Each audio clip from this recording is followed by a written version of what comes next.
और नवीद कमर साहब वहाँ पे तशरीफ लाए और ये बात तय हुई कि अपोजिशन को 2 स्पीचेस दी जाएंगी और हुकूमत 1 स्पीच करेगी।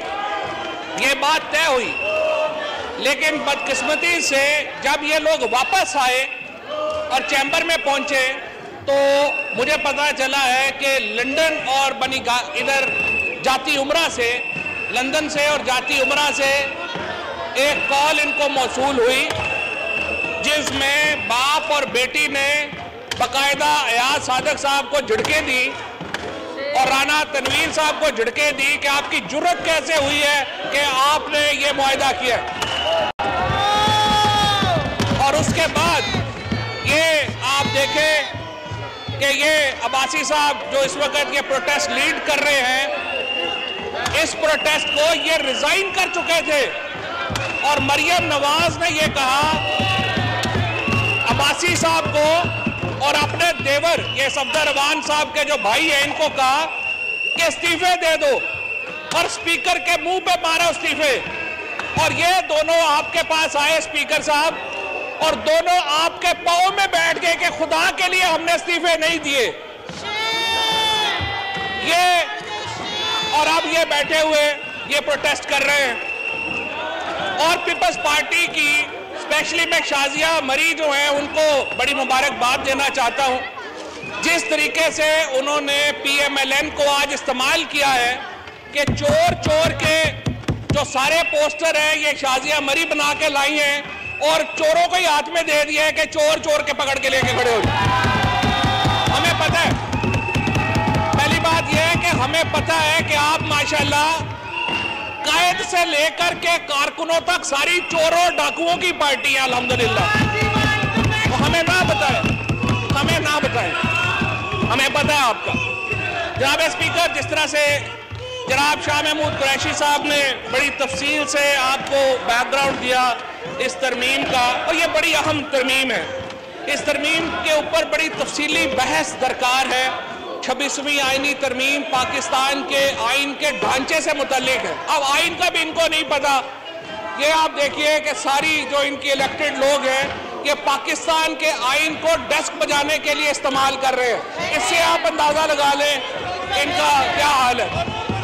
और अनफॉर्चुनेटली यहाँ पे 2-4 लोग ऐसे आ गए हैं जो कि सरगोदा वगैरह में ट्रक वगैरह चलाते थे, उनको पता ही नहीं है कि वाहन क्या है, उसकी हैसियत क्या है, उसकी कदर क्या है, और इस तरह से फाड़ फाड़ के जो है वो फेंक रहे हैं, जूता उठा रहे हैं। और एक साहब ने तो ये किया है, मुझे उम्मीद है कि PTV के कैमरे ने कैप्चर किया होगा कि उसने अपना जूता उतार के लहराया है, यानी इसको अपने घर में किसी ने तमीज नहीं सिखाई, वो ऐवान में पहुंच गए। और इससे आप एक अंदाजा लगा सकते हैं इनकी सियासी तरबियत का, इससे आप एक अंदाजा लगा सकते हैं कि किस किस्म के लोग। एक साहब जो है वो तंजीम साजी तक पहुंच गए हैं, यहाँ पे आ गए हैं, तंजीम साजियां करते करते यहाँ पर पहुंच गए हैं। दूसरे साहब जो है वो ट्रक चलाते चलाते यहाँ पे पहुंच गए हैं। तीसरे के अपने 3-4 रक्शे हैं वो चलाता है। ये तो इनके वाहन है माशाल्लाह, और इनकी हालत देख ले जो इन्होंने ये किया है।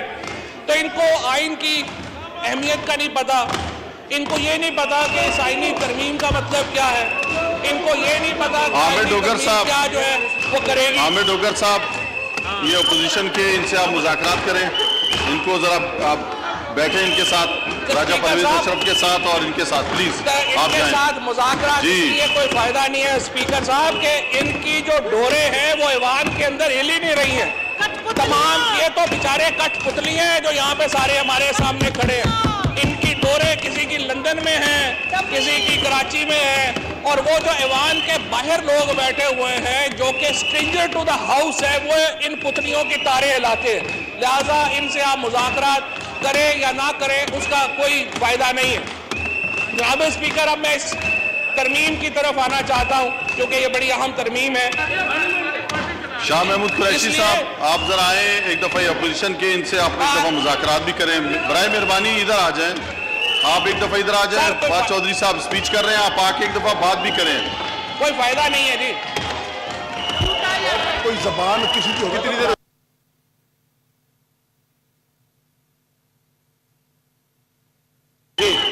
स्पीकर स्पीकर साहब, मैं बात ये कहना चाहता हूँ कि इस तरमीम पर तफसीली बहस इसलिए ज़रूरी है कि इस अहम तरमीम में एक तरफ तो पार्लिमान की हैयत यानी constitution of the parliament involve है और दूसरी तरफ सीक्रेसी और वोट का बुनियादी असूल जो है वो इसमें आज ये जो तरमीम आई है इसमें आता है। इस अहम मामले को समझने के लिए ज़रूरी है कि पार्लियामेंट और जो सीक्रेसी ऑफ बैलेट है या खुफिया राय दही है उसकी तारीख को थोड़ा हम समझें।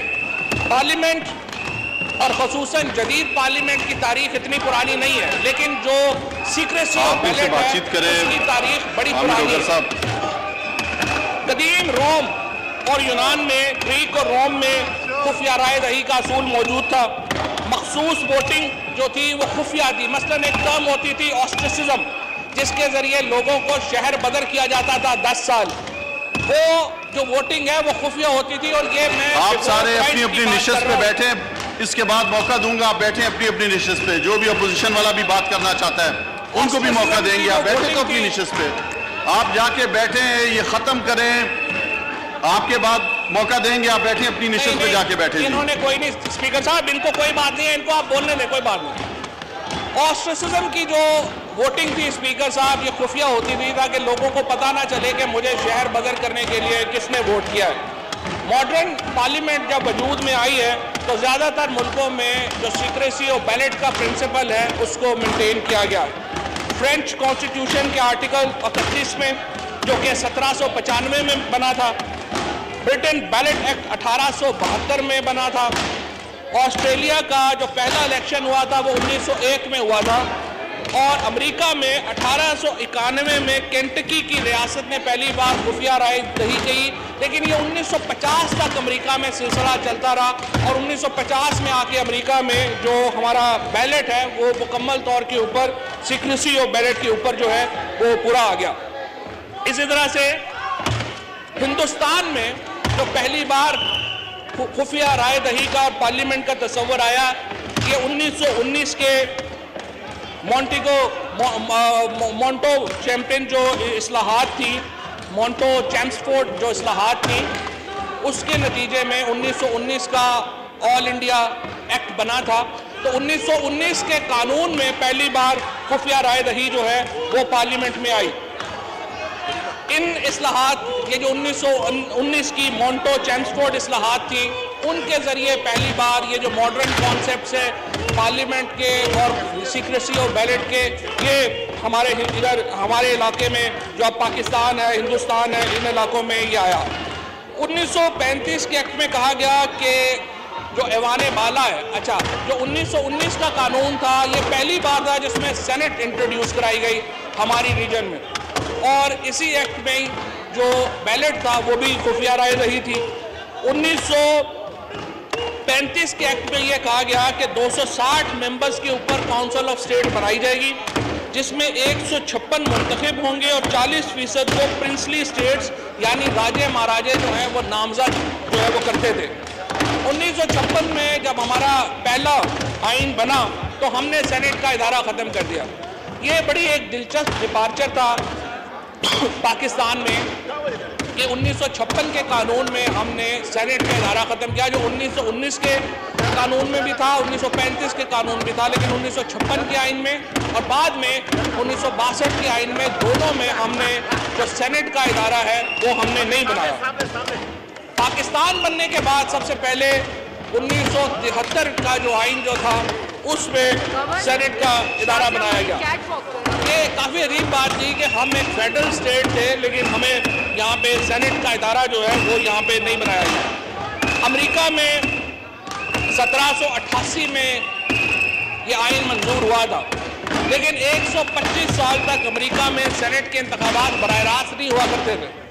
अमेरिका में होने वाली इनडायरेक्ट इलेक्शन पर जो डिबेट है वो बड़ी इंटरेस्टिंग, और यह भी जिस तरह से शाह साहब ने यहाँ पर आपको रेफर किया कि हमें क्यों ज़रूरत महसूस हुई यहाँ पर कि खुफिया राय दही को ख़त्म करें और एक ट्रांसपेरेंट सिस्टम ऑफ वोटिंग लेके आए। ये अमेरिका में भी यही डिबेट थी कि आपने जो ऐवान बाला है वो बिलियनर्स क्लब बन गया है, वोटें खरीदी जा रही हैं, और अमेरिका में इसके ऊपर 125 साल के बाद ये हुआ कि एक बिल लेके आए।